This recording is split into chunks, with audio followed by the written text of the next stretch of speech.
കല്ല. അശോ, നന്നായിട്ട് വെള്ളം കുടിച്ചാൽ മതി. അണ്ണൻ്റെ മനസ്സ് കല്ല. ഒരു ദിവസം അണ്ണൻ്റെ ഗുണ്ടാപ്പണിയൊക്കെ എറിഞ്ഞ് അമ്മ ഇട്ടിട്ട് പോയപ്പോൾ ഒട്ടും കുലുങ്ങിയില്ല. കരിങ്കല്ല് പോലെ ഇരുന്നു, കരിങ്കല്ല് പോലെ. എനിക്കിനി ഇതൊന്നും സഹിക്കാൻ വയ്യ. എപ്പോൾ നീ ഇതൊക്കെ നിർത്തുന്നോ അന്ന് ഞാൻ തിരിച്ചു വരാം. ഇപ്പം ഞാൻ പോകും. അല്ലെങ്കിൽ ഇന്നു മുതൽ നീ നിന്റെ ഗുണ്ടാപ്പണി മുഴുവൻ നിർത്തുവാണെങ്കിൽ ഞാൻ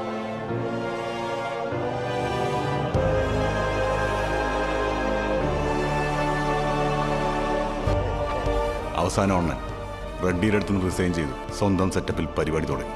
അങ്ങനെ നമ്മൾ ഇന്ന് കാണുന്ന അണ്ണനായി നമ്മുടെ രംഗണ്ണൻ.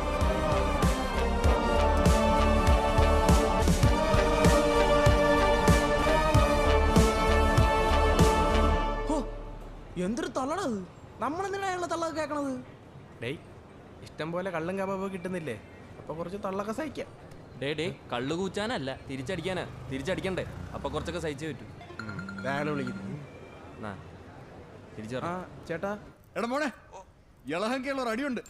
വെറുതെ ആ ഗാഡി വിടാ, കേറിപ്പോര്. എടാ മോനെ, 9 മണിക്ക് തുടങ്ങുവേ. വരാം ചേട്ടാ, വരാം. എടാ, രാത്രി എങ്ങച്ചേട്ടാ തല്ലാൻ കൊണ്ടുപോവാന്ന്. ആണോ? വണ്ടി വിടുവന്ന്. ഈ ബെൻസൊക്കെ കിടന്നിട്ടാണോ പിന്നെ ഈ വണ്ടി കിടന്ന് കറങ്ങുന്ന? അതൊക്കെ അണ്ണൻ്റെ ടേസ്റ്റ്. അത് വിട്. അണ്ണൻ ഡാൻസ് കളിക്കണോ? ഇല്ലേ?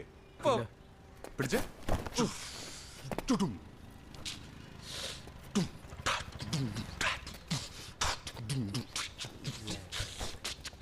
അല്ല, ഏതോ സ്ഥലമൊക്കെ മേടിച്ചുള്ള പൈസയൊക്കെ പോയെന്ന് പറഞ്ഞില്ലേ? അപ്പൊ ഇതൊക്കെ എങ്ങനെയാ? അന്ന് വാങ്ങിയ തരിശൂമിയില്ലേ, അവിടെയാണ് ഇപ്പോൾ ബാംഗ്ലൂർ ഇന്റർനാഷണൽ എയർപോർട്ട് ഇരിക്കുന്നത്. Lucky man.